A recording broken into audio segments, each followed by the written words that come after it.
बिस्मिल्लाहिर्रहमानिर्रहीम। अस्सलाम वालेकुम। गाजर का हलवा तो आपने बहुत दफ़ा खाया होगा, लेकिन आज मैं आपके लिए गाजर की बर्फ़ी की रेसिपी लेकर आई हूँ। बहुत ही मज़े की लगती है और इसको बनाना भी बेहद आसान है और खाना भी इसको बहुत आसान है। यानी हलवे को तो आपको गर्म करना पड़ता है हर दफ़ा खाने से पहले, लेकिन इसको आपको गर्म करने की बिल्कुल ज़रूरत नहीं है। जब आपने खाना हो तो आप एक पीस उठाएँ और आसानी से हाथ में पकड़ कर खा सकते हैं। तो चलिए रेसिपी शुरू करते हैं, लेकिन रेसिपी शुरू करने से पहले मेरी आपसे छोटी सी गुजारिश है कि चैनल पर नहीं है तो चैनल को सब्सक्राइब ज़रूर कर दें। वीडियो अच्छी लगे तो वीडियो को लाइक ज़रूर करें, शेयर भी ज़रूर कर दिया करें। तो चलिए आए अपनी रेसिपी शुरू करते हैं। तो गाजर की बर्फ़ी बनाने के लिए मैंने यहाँ पर 1 किलो गाजरें ली हैं और कोशिश कीजिए गाजरें आपकी सुरख हों तो उससे ज़रा कलर अच्छा आता है, ठीक है। और इसको मैंने छील कर धो लिया था, उसके बाद मैंने इसको ग्रेट कर लिया मोटे वाले ग्रेटर से।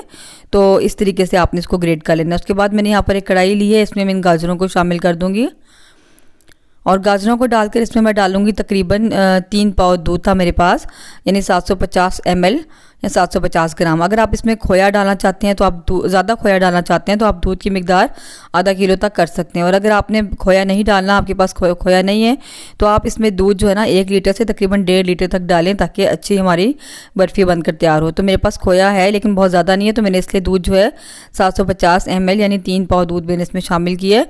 और फ्लेम को ऑन कर देंगे, उसको कवर करके पकने देंगे और इसको हमने इतना पकाना है कि दूध बिल्कुल ड्राई हो जाएगा और गाजर भी हमारी जो सॉफ्ट हो जाएंगी। आपने इसको लो टू मीडियम फ्लेम पर पकाना है, हाई फ्लेम पर बिल्कुल नहीं पकाना, वरना जल्दी से खुश्क तो हो जाएगा दूध, लेकिन गाजरें भी निकलेंगी और टेस्ट जो है ना फ्लेवर अच्छा नहीं आता। तो बस मैंने एक बॉईल आ गया तो मैंने कवर को हटा लिया। अब मैं ऐसे ही इसको पकाऊंगी कवर दिए बगैर इसको। और जो है आपने वक्फे वक्फे से इसको हिलाते रहना, मुसलसल आपको हिलाने की ज़रूरत नहीं है। थोड़ी थोड़ी देर बाद अब इसमें चम्मच चला लें। तो देखें यहाँ पर दूध जो है काफ़ी हद तक खुश्क हो चुका है। तो अब मैं यहाँ पर इसमें शामिल करूँगी चीनी, और चीनी मैं इसमें डाल रही हूँ तकरीबन 250 ग्राम यानी 1 कप और 1/4 कप, यानी 1 कप और 1/4 कप चीनी मैं इसमें डालूँगी। और 1 कप में जो है ना 200 ग्राम बनती है, तो मैंने 250 ग्राम चीनी ली है, इसको इसमें शामिल कर देंगे। आप चाहें तो चीनी बढ़ा भी सकते हैं और कम भी कर सकते हैं अपनी पसंद के मुताबिक, लेकिन इतनी चीनी बिल्कुल परफेक्ट थी इसमें। तो बस मैंने चीनी को डाल दिया, चीनी भी अपना पानी छोड़ेगी, तो इस पानी को भी हम जो है ड्राई कर लेंगे, ठीक है। तो बस हमने इसको पानी को भी खुश्क कर लेना है, हमारी गाजरें भी तब तक अच्छे तरीके से जो है गल जाएंगी। देखें चीनी ने जो है पानी छोड़ दिया और इसको भी मैं जो है मीडियम फ्लेम पर पानी को हम खुश्क कर लेंगे। तो और यहाँ पर मैं डालूंगी तकरीबन 4-5 इलायचियाँ थी, इनको मैंने चीनी के साथ पीस लिया था ताकि आसानी से इनका पाउडर बन जाए। वैसे इलायचियों का पाउडर बनाना ज़रा मुश्किल होता है, तो ये मैंने इसमें शामिल कर दिया। आप चाहें तो इलायचियाँ साबित भी डाल सकते हैं। तो इसको भी मिक्स कर लेंगे और उसको पकने देंगे। पानी इसका हम जो है ड्राई कर लेते हैं। दूसरी साइड पर जिसमें हमने जो है बर्फ़ी को सेट करना है, तो यहाँ मैंने एक मोल्ड ले लिया, स्क्वायर मोल्ड है ये, जिसमें हम केक बनाते हैं। आप कोई भी चीज़ ले सकते हैं, कोई डिश वगैरह कुछ भी। तो इसको मैं अच्छी तरीके से जो है ना घी से ग्रीस कर लूँगी। मैंने देसी घी डालकर इसको ग्रीस कर लिया चारों तरफ से, ताकि इसको निकालना आसान हो जाए। आप चाहें तो इसके अंदर बटर पेपर भी लगा सकते हैं, बटर पेपर से निकालना जो है ना और ज़्यादा आसान हो जाता है। और दूसरी साइड पर गाजरें भी देखिए हमारी पक रही हैं, पानी काफ़ी हद तक ड्राई हो चुका है। चीनी ने जो पानी छोड़ा था वो भी बिल्कुल खुश्क हो गया। अब हमने इसमें खोया शामिल करना है। तो यहाँ पर मेरे पास जो है 250 ग्राम खोया है, ये मेरा होममेड खोया है। इसको मैंने 2-3 दिन पहले बनाकर फ्रीज़ कर दिया था और इसको आप देखें इतना सॉफ्ट है माशाल्लाह, बिल्कुल मक्खन की तरह, हालांकि मैंने ये फ्रीज़ किया हुआ था। तो खोया की रेसिपी मेरे चैनल पर मौजूद है, शॉर्ट वीडियो है, उसका लिंक मैं आपको डिस्क्रिप्शन में दे दूँगी और आप आई बटन पर क्लिक करके भी इसको देख सकेंगे। तो आप बनाना चाहते हैं तो रेसिपी ज़रूर आप बनाकर ट्राई करें। तो अगर आपका खोया ऐसे सॉफ्ट हो तो फिर आपको इसको पकाने की ज़रूरत नहीं है, और अगर सख्त होगा तो इसको आप एक बार गर्म कर लें फ्राइंग पैन में ताकि वो नरम हो जाए। उसके बाद आप हलवे में शामिल करें। और चीनी ने जो पानी छोड़ा था वो भी बिल्कुल ड्राई हो चुका है। अब इस स्टेज पर हम इसमें जो है खोया शामिल कर देंगे। और खोया मैंने बताया कि पहले ही मेरा सॉफ्ट है, बहुत ज़्यादा हार्ड नहीं है, तो मैं इसको गर्म नहीं कर रही। अगर आपका काफ़ी सख्त तो उसको आप एक बार पहले गर्म कर लें फ्राइंग पैन में, उसके बाद आप शामिल करें। इसको अच्छे से मिक्स कर लेंगे।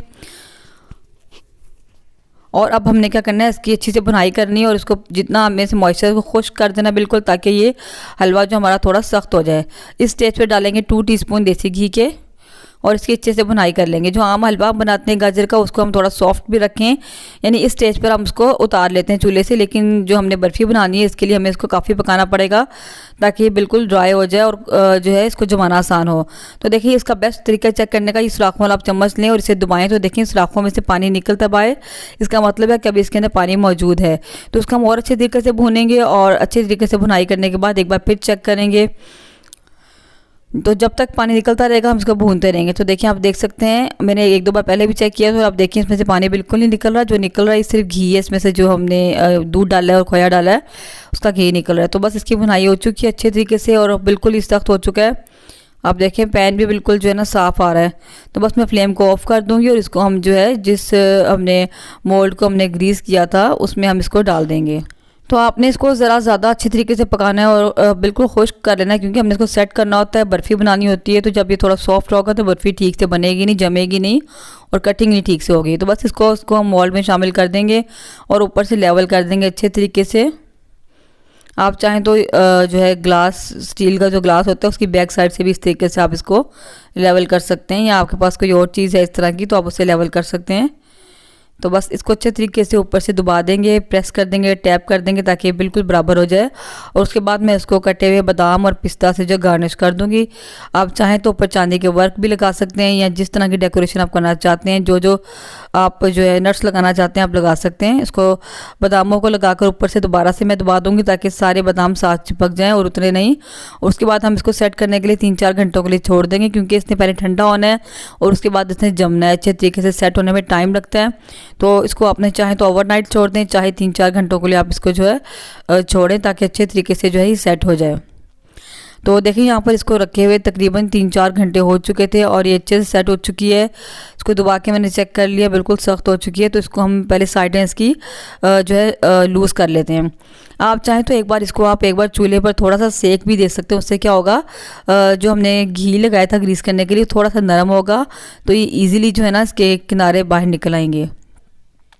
तो मैं साइडों से लूज़ कर दूंगी और इसको उल्टा दूंगी। थोड़ा सा ज़रा मुश्किल था निकालना इसको, तो अगर आप बटर पेपर लगाएंगे तो बहुत इजीली निकल आएगा। तो बस इसको मैंने जो है ऊपर से टैप किया अच्छे तरीके से और इसको मैंने निकाल लिए। तो देखिए माशाल्लाह ज़बरदस्त बनकर तैयार हुई। इसको हम सीधा कर लेते हैं और उसके बाद मैं आपको इसको काट कर भी दिखाती हूँ।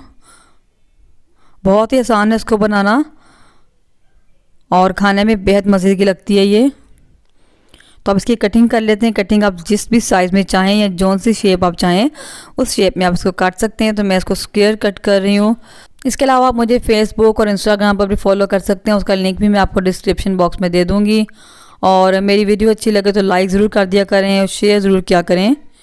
तो देखिए इसकी हमने कटिंग कर ली बर्फ़ी की और इसको मैं आपको चेक करवाती हूँ। तो बहुत ही ज़बरदस्त बनी थी माशाल्लाह। तो देखिए माशाल्लाह इसकी लुक चेक करें, बहुत ही ज़बरदस्त बनी थी। इसको आप ज़रूर बनाकर ट्राई करें, मुझे उम्मीद है कि आपको ज़रूर पसंद आएगी।